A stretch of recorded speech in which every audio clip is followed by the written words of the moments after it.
to the Premier League show. Yes, it is back. The final international break of 2025 is soon to be a memory. And the North London derby heads up a brilliant weekend of games for you on Sky Sports. The one and only Jimmy Floyd Hasselbank is with us to look ahead to it all. And once again, we've invited some friends along for the ride for the next couple of hours as well. Our studio audience, made up of fans from around the Premier League. Can't wait to hear from you all between now and 7. And everyone has a view on where their club stands and what the next few months might. 98th North London derby on Super Sunday, live from the Emirates. Arsenal are unbeaten in 6 against their great rivals, with Spurs looking to do something which they last did in the Premier League 15 years ago, and that's beat Arsenal on their own patch. Now, both sides may go into the game depleted in numbers. Spurs find themselves top of the injury list with 10 in total. And this figure could increase further once there is something definitive on Pape Matar Sarr's injury that he has picked up during this international break. At the moment, Spurs are without 6 senior midfield players, midfielders represented by the red colour there, and that includes James Maddison and Dejan Kulusevski.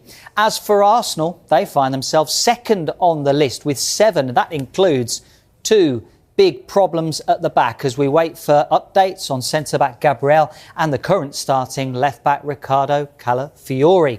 So the first question for Jimmy Floyd Hasselbank is that heading into this fixture, which of these sides is going to be most impacted by injuries? Nice easy one to start with. Yes. I think Spurs. I think Arsenal has got more strength in depth. Yes, they're still missing big key players, but I think for Spurs it is harder to replace them. So I think they will be affected more by it. One of those big key players for Arsenal we're waiting for is Gabriel, and David Ornstein reporting in the last couple of days he could be out for between 1 to 2 months. Nothing from the club yet. We're waiting for concrete news. If that is the case, if it is the worst case scenario, how hard does that hit Arsenal and their hopes? He's massive for them. He's their leader. He's their rock at the back. Him and Saliba, they work so well together. Yes, they have Masquero, who came from Valencia, but then still, Gabriel is different quality, and he brings also goals. Important goals, with their set pieces and stuff. So it will be a big miss. We're going into December, January, where a lot of games are going to be played, and you need your best players. I think Gabriel is a really important player for Arsenal. Yeah, 11 games between now and the end of the year. Let's get the Arsenal fan perspective, shall we? Bring in Luke for the first time. Luke, Henry, should that be Henry? Or is it? I mean, listen, if it is the worst case scenario, it's bad news, that, isn't it? It is, but you can't make any excuses. And in the summer, we've done a lot of transfer work. You've got Piero Incapié in there. You've got Riccardo Calafiori that hopefully could be fit for Sunday. He can play left centre back, and also Jimmy mentioned Masquero there. So.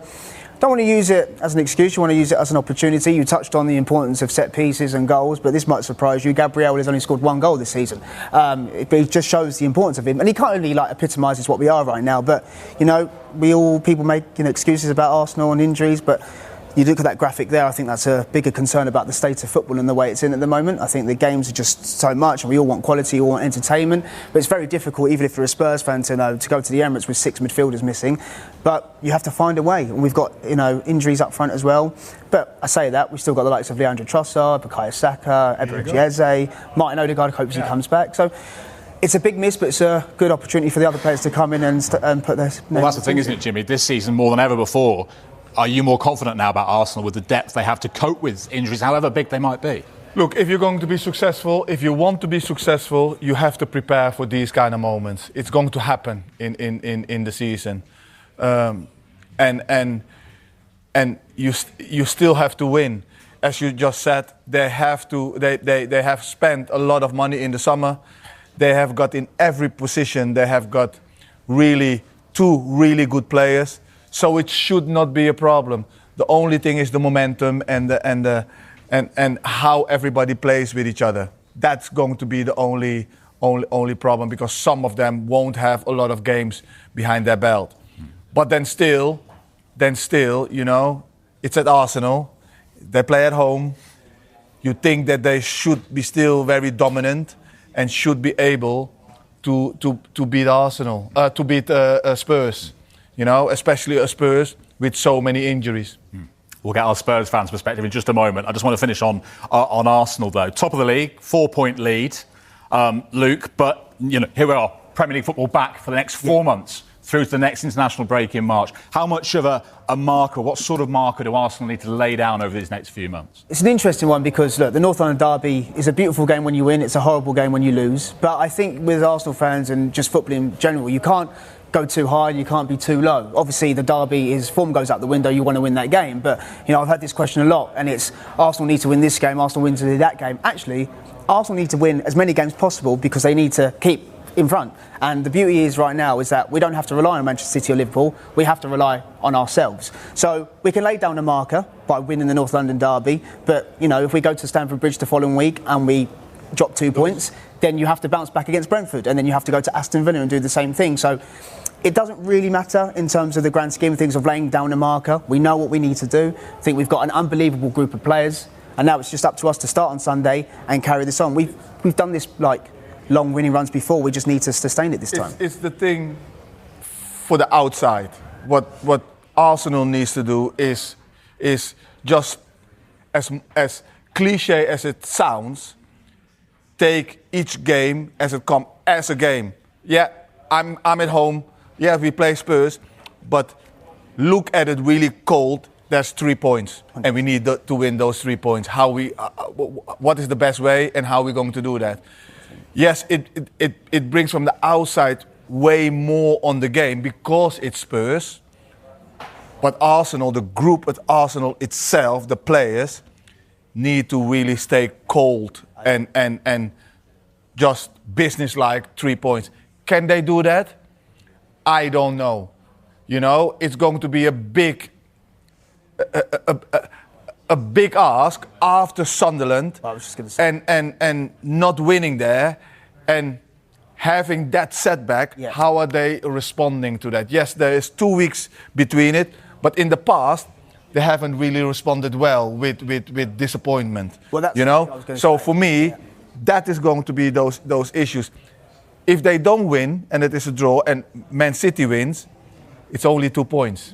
And that is where they're going to become nervous, I think. Yeah, you touched on it, and that's because of the international break and that Sunderland performance and that result. It's funny because, you know, the weeks before that, we were talking about Arsenal not conceding shots, Arsenal were head and shoulders the best team in the country, and then all of a sudden we see the performance from Manchester City, and then the next sentence is, should Arsenal be looking over their shoulders and worrying? That just shows how football can change so quickly, so we just need to put our heads down.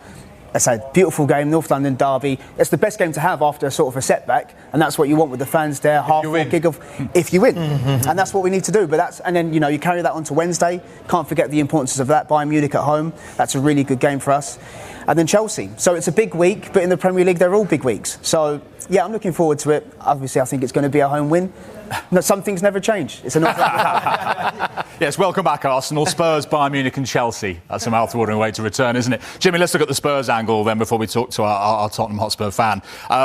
Their last 4 Premier League wins have all come away from the Tottenham Hotspur Stadium. Might it actually suit them that this is at the Emirates? Yeah, it's because they set up a little bit different. The Spurs of before has always wanted to be a little bit open and wanted the ball, play a little bit more.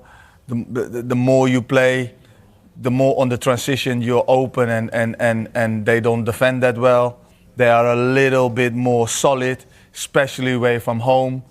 They are not really obsessed with having too much possession. If they have possession, we keep it, but we are not really that bothered about possession. And they have been able to be clinical, you know. And they haven't found that really yet at home.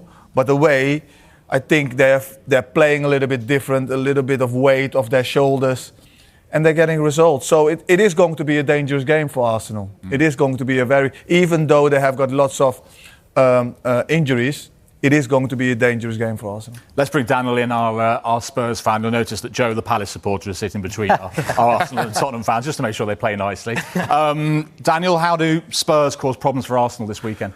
I think it's mostly down to how we attack their back line. We now could probably assume that Gabriel might be out for this game. It's most likely going to be the case. So if that is going to be the case, we need to make sure we attack that back line as fast as we possibly can. From what I've noticed so far this season, we've started quite slowly. It's not been the best football, but we've been trying to grind out results, especially our away form. It's been really, really good compared to when we're at home.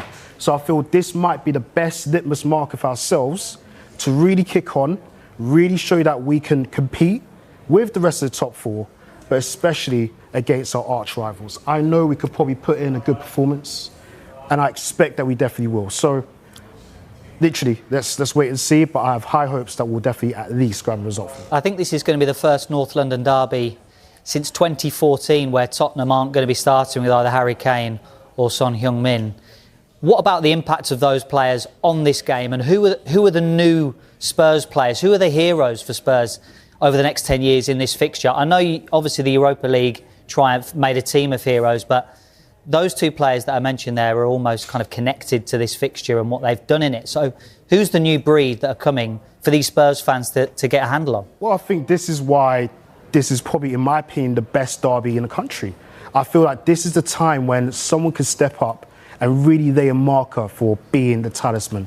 Obviously, we've seen the likes of Son and we've seen Kane come, score amazing goals. I've seen amazing goals over the years, but we don't have them anymore. Now it might be time for the likes of Romero, our skipper, to step up. We don't have Maddison turning up today, or even right now for the weekend especially, but you could see Xavi Simons now come in. He's now taking on the mantelpiece of the number 7. This is his time to shine. Your compatriot. The most important thing of this, most importantly, is just the playing style. That's what we really want to see. I'm not asking for one person to step up and lay the marker. I want to see the team really perform. Yeah. And if they could all perform and get goals, wherever that might come from. So you want performance over result? Definitely, 100%. For sure. But both is really important. But I think for the weekend especially, we don't have a great record at their ground. But I think the performance, especially as a Spurs fan, and for most Spurs fans I can speak for, they want to see a great performance. We're not asking for, something that is really great, outstanding football. Just get the result. Go and get the result, get the goal, and then we can Are the Spurs fans patient, and do they understand what this manager is trying to do? Absolutely. And I feel the most important thing is giving Thomas Frank time. He's come from Brentford, where he's got them to really high places with a really small budget. So imagine what he could do with a very big purse and a more ability to lay out his playing style especially. He's not been blessed with the players that he has right now because most of them are injured. Dominic Solanke can't play. How big a problem is that becoming, the lack of Solanke? A massive problem, actually, because we need a number 9. We've seen Richarlison start hot and he's turned cold. He's been like that for the past few seasons now. Can we still rely on him? Can we rely on Colin White? He's been injured as well. And he's only on loan. So we need to start looking forward towards the long term. How do we start planning if we can't rely on the likes of Dominic Solanke to play up top for us? Do we play with a false 9? Do we ask more from our midfielders? You can see Van der Ven even stepping up as well, scoring goals. You saw the goal he scored against Copenhagen. Maybe he could do the same on Sunday. Who knows? That's one thing that's not happening. I'm crossing my fingers. I reckon he might do that. That'd be amazing. He won't do that. But I do agree with your point about, it's actually, thinking about it in my head, it's an emotional game, it's a great game, but it's actually probably one of the best derbies we've seen in the Premier League, especially at the Emirates. There's always been some really, really high,